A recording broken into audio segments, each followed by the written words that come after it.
You got it, Bruce. Y'all know what it is. Courtside Radio. We back. Another week. We got some great news. It's going to be a big show. Everybody's excited. You can tell by the looks on their ugly faces. But y'all know me. Bruce Courtside. It's Good News Radio. I'm going to kick it to the PG. We're going to get it going. Let's go, man. Hey, what's the deal, man? Mykell the PG here, the one and only, the Magic Johnson of the show. Making sure this thing is always a fast break, and it's showtime whenever I be on the microphone. Man, so we got to get this thing started. A lot to talk about. The NBA is back. Oh, I'm so excited. I got something to do now, you know, and the Lakers can go get that 17th title. It's coming. Tinseltown, we about to be super lit. In October, can you imagine a parade in October? That's going to be crazy. But early Christmas, baby. Early Christmas. Man, I got the shooting guard, Mr. Inglewood himself. What's up, Mike? You know what's good? You know, we got another show coming to you, Courtside Radio. We're going live, baby. Big Mike out of Pappy in the building, coming to you from the wood. NBA is back. You know what it is. We couldn't wait. We can't wait for this, and we got a hot another Fuego show for you. Holla at him, Phil. Yes, sir. Hey, so Mr. Downtown, Philip Brown, straight from the ATL. What's good, Mr. Atlanta? I guess. What's up, Philip? I'm excited to be back. And if you don't know, like Mykell said, the NBA is back. And I don't want to hear nothing about no asterisk when LeBron win that next championship. I don't hear nothing about it. 17. This would be his second asterisk, but we'll talk about that another. Come on, man. That's how you going to start the show? If the Lakers win, it can never be an asterisk. Mykell real quick. Let's get right to it, man. The NBA will be back soon and very soon. And, man, we're clearly excited about it. The world is excited about it. If you love hoop. Mike, you got the details? Let the people know.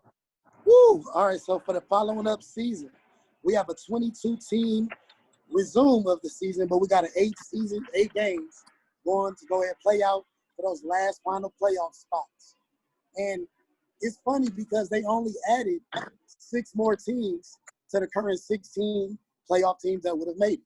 But it's funny, 5 of them came straight from the West, only 1 from the East. That should let you know something, baby. But we're going to look at it like this. If we have New Orleans added to the list, Phoenix, Sacktown, we got Sacktown, San Antonio, the Washington Wizards, and the Portland Trailblazers. A lot of these teams we were hoping would make the playoff. Now that we got something to see who's going to play in and how they're going to have, if the 9th seed is 4 games behind, the 8th seed makes it. If not, if they're 4 games or under, there's going to have to be a play-in, baby. This is what we wanted. This is what we waited for. Hey, and that's so exciting, man, just to see how that's going to play out, like a play-in, kind of how the MLB does it. You get to see these teams get to fight it out and try to get in there just to make a play-in game. And think about a team like Portland. You got Dame Lillard, Carmelo, Nurkic may be healthy, Zach Collins may be healthy. Nurkic had the time. That's what I love to hear from you. He was due to come back in March already. Man, so that's a team like that, a team like Philly, who has a chance. Ben Simmons was able to get healthy. Hopefully got some jump shots up and maybe finally use that part of it. Work on that leg. That too. So, man, my question is, what teams are you guys excited to see with these 8 games to be played? Of course, we know the big dogs, the Lakers, Milwaukee, Clippers, teams like that we love to see, Toronto. But what do you guys feel, or who do you guys feel are going to really emerge when it comes to having these 8 games to try to get that boost to the playoffs? We'll start with you, Bruce. Portland for sure. Dame crying so much. Dame one of those guys that you can't really, you give him an inch, he's taking a mile. Facts. Like the kid, he said he wasn't coming back unless he had something to play for. They're at full strength now. They were missing 2 big keys in their in their rotation, which was Zach Collins, who I felt last year was coming into his own.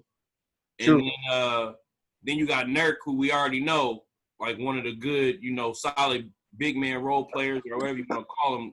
He can give you 25 on a night with 12 boards and like 4 assists out of nowhere. Remember, he was playing basically ahead of Jokic or like together with Jokic in Denver, and they ended up getting rid of him because they knew they couldn't coexist together.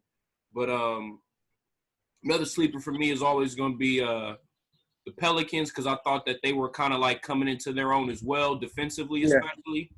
Zion's going to be completely healthy. There'll be no minutes restrictions. And your boy Zoe, Hey, Philip. them triple doubles. Philip, before you go, Bruce mentioned the team because I think they did all of this because of Zion. They wanted to make sure they saw 8 more games of him. And the NBA isn't dumb. They're trying to make this money. They're really smart about it. So, hey, I can't blame them. You get to see Zoe and B.I. do their thing, so it's really dope. So, Philip, what team are you looking out for to kind of like maybe get that extra 8 games?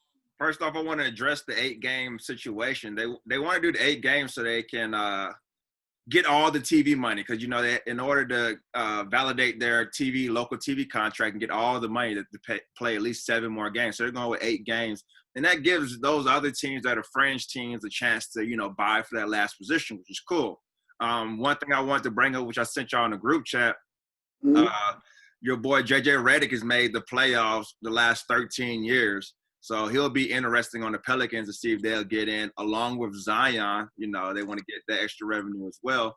And then you got the San Antonio Spurs with your boy Pop, who's been there for like the last 22 years. So it'll be interesting to see if he can make a move. They're about 5 games out right now, so they got some room to make up. But if they get within that 4-game bubble, like Mike was saying, then they'll be able to, you know, play. They have a play-in game to go. And I guess the team that I'm interested in seeing from the East, kind of we already talked about, is Philadelphia. You know, about how this season is going to be an asterisk, but it's some teams that got benefited more than other teams. And the 76ers is definitely one of those teams that got benefited because they allowed Embiid and Simmons to both get fully healthy to make this playoff push. When's the last time you had 2 or 3 months off, 2, 3, 4 months off to prepare for the playoffs? You know what I'm saying? Right. So like the Clippers regularly go hard for 3 months afterwards. You know, it's going to be a modified season with no traveling involved. So they – you know, it's set up for those other teams, you know, to make a big push and a big run. So I'm excited. It's going to be very interesting because, like you said, Philly, those guys get rest up. Hopefully, you know, they were able to work on some of their games. And it's going to be really exciting basketball because we're just waiting for it. It's going to be weird with no fans, but, hey, basketball is basketball. We need it back. Mike, are there any teams that you have in mind that can be sleepers? You know what? On July 31st, when the season resumes, I'm looking at the Lakers. I'm looking at the Pelicans. I just want to see the Pelicans. Honestly, that was my sleeper team to make the playoffs. Like if they would have been able to beat out John Moran and, you know, Memphis and that whole little rookie of the year situation, I would have loved to just see that if that would have been a matchup. But now they let them in, so now they get to actually play to let people know, you know, we had a chance. I don't feel like they're gonna go too far, but they're going to be an exciting matchup for whoever they play. I let me feel was good. The Phantom. But, hey, so it's going to be really exciting, man. It's going to be very, very awkward, but it's going to be something new. And I believe that they're going to the – We got somebody hacking into our chat. I heard that. Danny Boy. What's we the got deal? Danny Boy in the building, man. What's up, Somebody Danny? hacked in. Who's that? What's Oh, up? yeah, Hey, you know. Hey, Danny, NBA is coming back. Other than the Lakers, Milwaukee, Clippers, the top-tier teams, are there any team that you're, like, intrigued to see with these extra 8 games and then, you know, the playoffs? No. No, No. Dave. No. Lakers! No. Just I just want to Lakers? see the Lakers. I don't care who they face. I don't care what Lakers. I want to see the Round of Pelicans. applause. I do want to see that, but I don't care.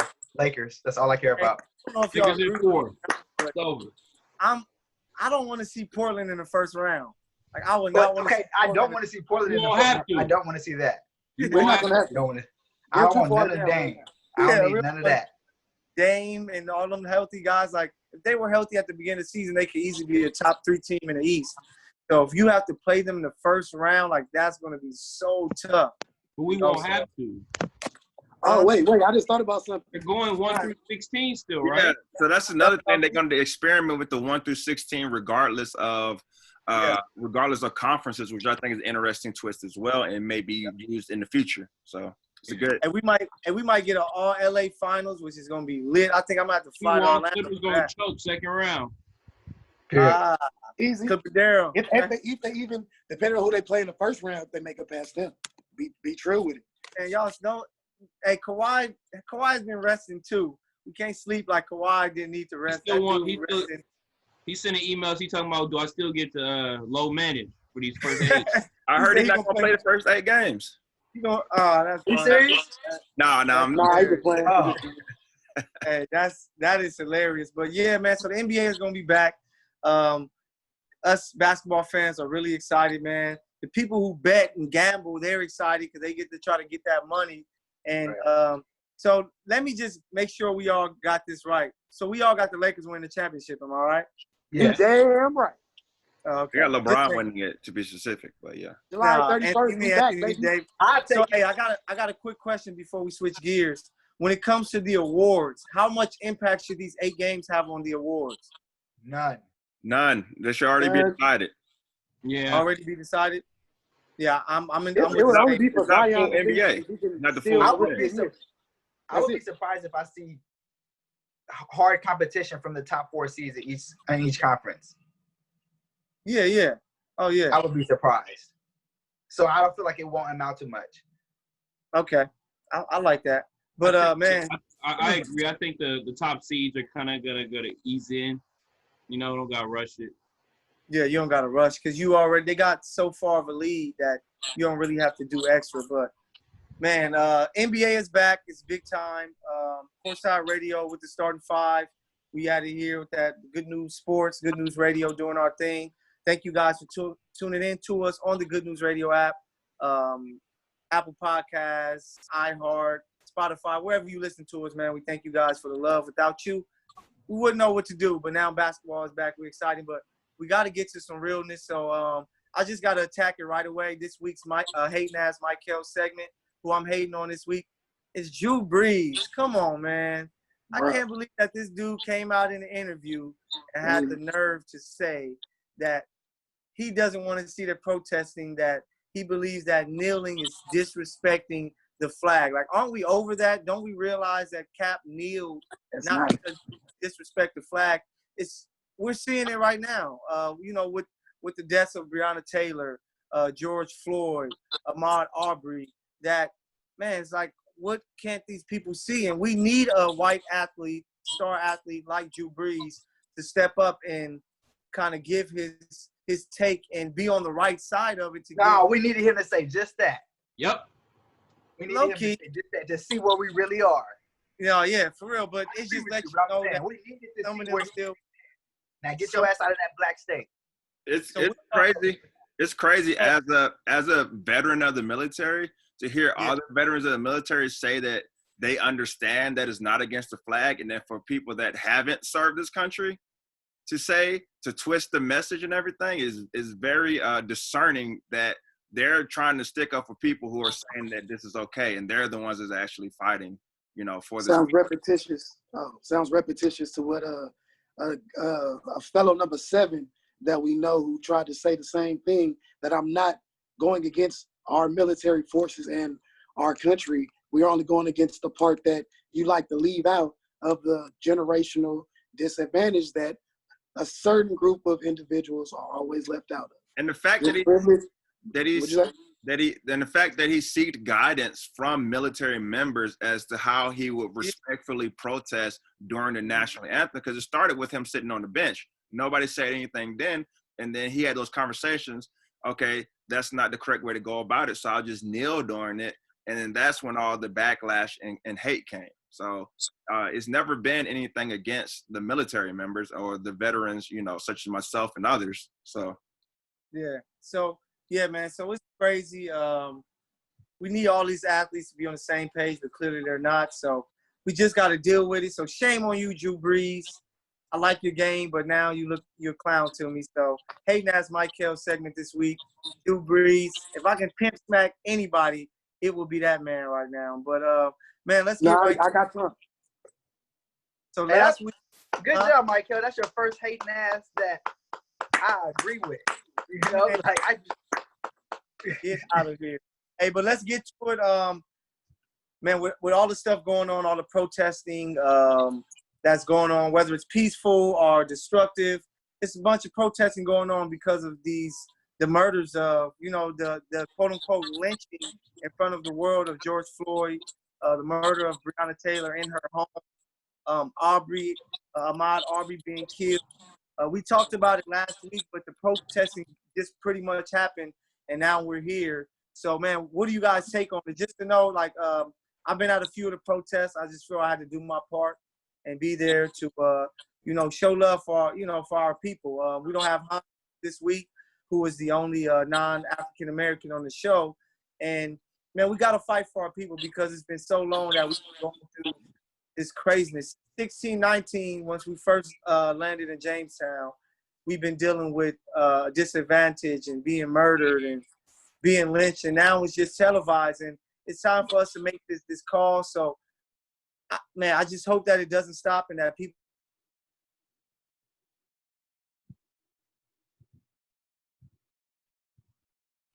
that I feel this generation ain't everything. Danny, what do you feel about all the protests and everything going on? Oh, I love it. I agree. I hope that it does not stop.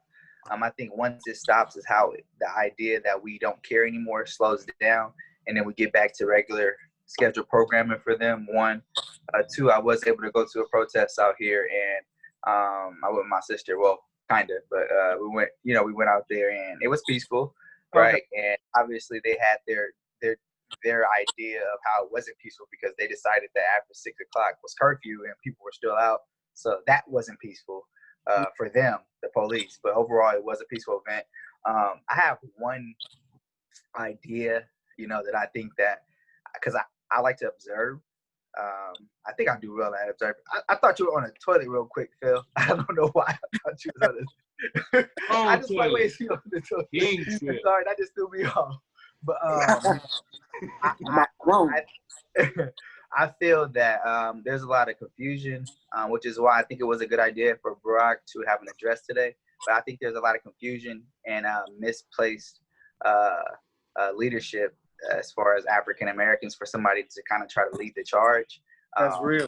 Being out there with the guys that led the protest, like I wasn't with them, but I actually decided to stand next to them because I wanted to know where their heads was at. Because if anything was about to go sideways, I had to make sure that I wasn't a part of it.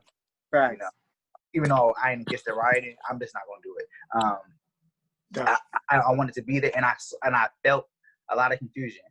I felt like them not knowing what were the next steps really in that moment, not even the next steps, right? So piss poor planning, the 6 Ps. So there's a lot of room to grow, obviously, from, white Americans. I call them those people now. So those people, is a lot of room for them to grow, those people in particular. But I do feel that we do have to have, and I don't want to say like I'm Martin Luther King or Malcolm X, but we do need some sort of guided direction that we need to kind of angle ourselves in, because what's going to happen is if we do continue to protest 2 weeks down the line, it's going to become shitty because it's only going to be more chaos, more people trying to protest, more people not knowing what to do, not understanding the message that we really want to get across. So I just think that there needs to be some sort of level of understanding as the protests continue to go on, which they should. And then we need someone that already is in power, not someone we don't know. Definitely not Umar Johnson, coon ass, but that's a whole nother story. Hell no. So, Bruce, but yeah, take on the protests and everything going on. What do they expect? What is expected of us when you murder us on camera, live on TV? Like, it's basically, are we just executing people on camera now? Like, what's going on? So, we live in Los Angeles for the most part. Most of us were at least born around the time the 92 riots happened. Mm-hmm. I actually had like some close family that was like a huge part of that. And that was because they just beat a man up and everybody got off with it. Now, I know things will slowly get better based off of just how extreme the riots were, because the men have been charged or they have changed it to second-degree murder for the first police officer, and the other 3 will be charged as well. And I think at the end of it, all we ask in this world is to be recognized. We know what we've been through. We know how we're treated, and we understand it's going to take a long time to get there. But, you know, at some point, the utter disrespect and just how they treat us on camera when it comes to, like, we have all the evidence here, and you're like, nah, it's not enough for me. You know, like, we already have to live our life looking over our shoulder and thinking twice about things and working 2 and 3 times as hard just to be treated as somewhat equal, you know, to have the job of the person that, you know, you probably work under that probably can't even spell their own name, but they're making 6 to 7 figures a year and stuff because they look a certain way.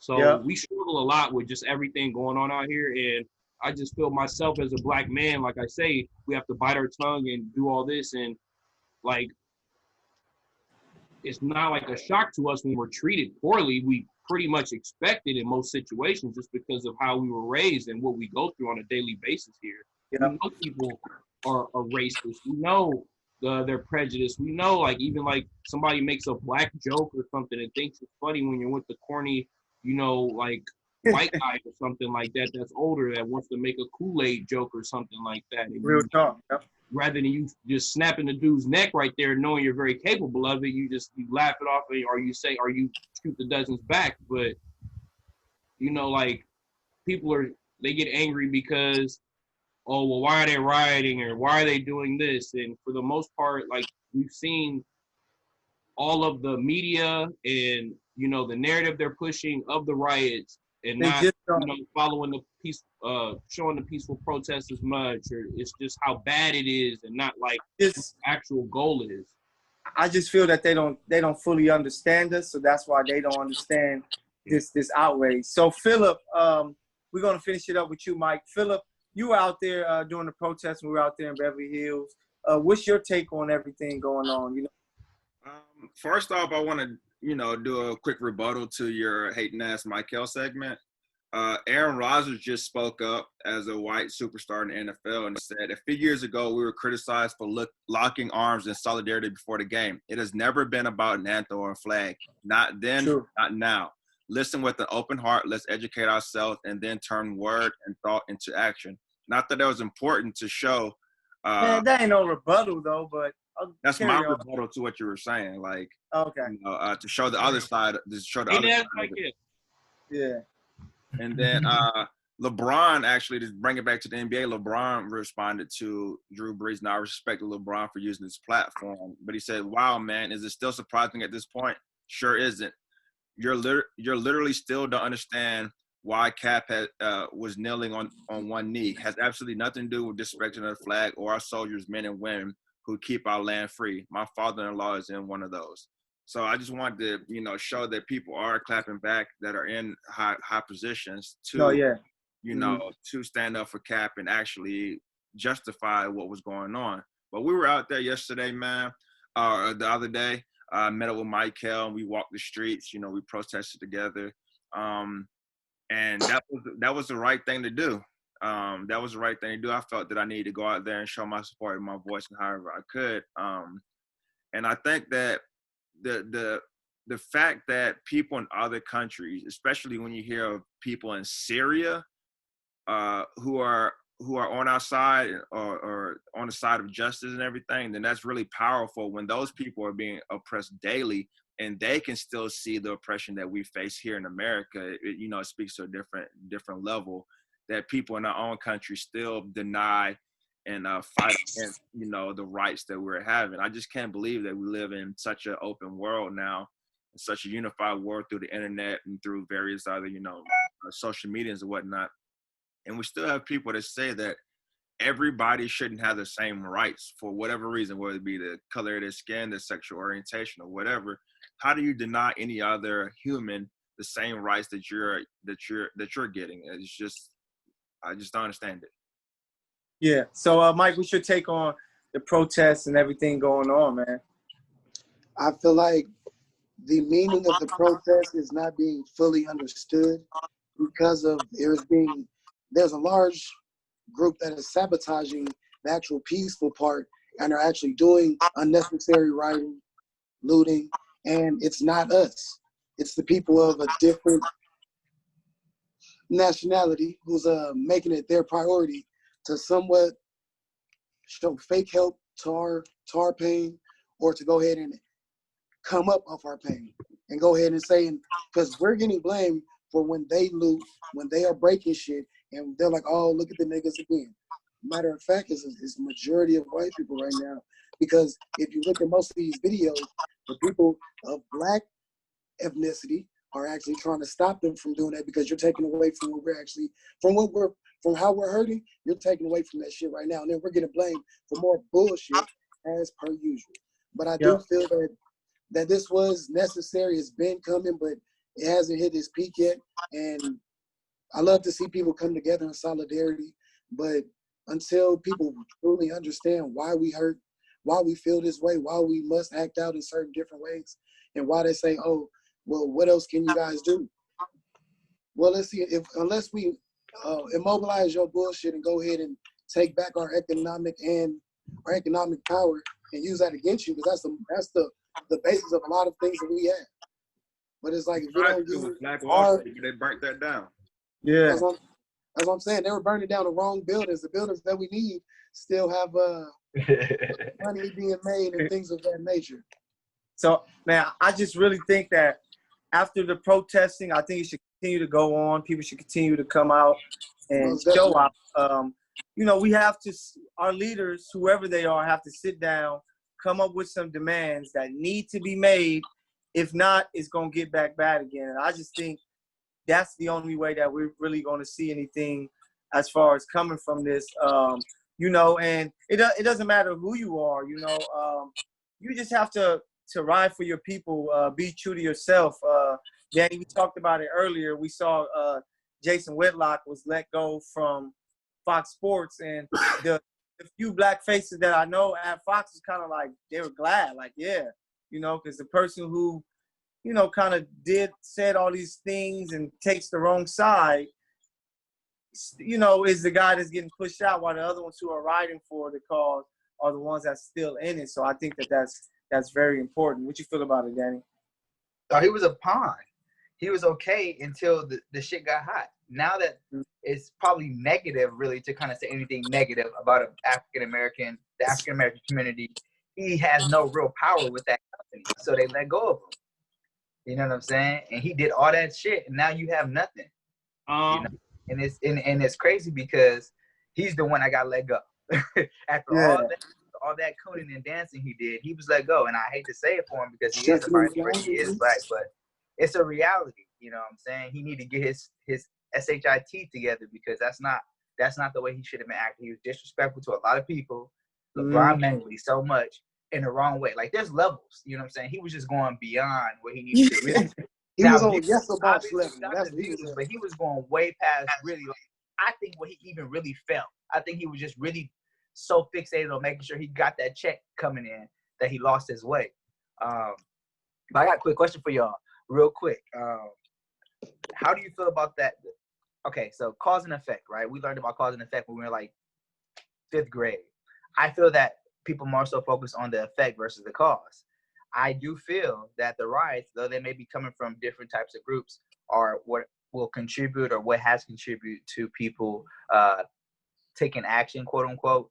The arrest of the additional cops, the arrest of those 6 cops that hurt those 2 college kids, even though majority of them was black, so it was easier to arrest them. I feel that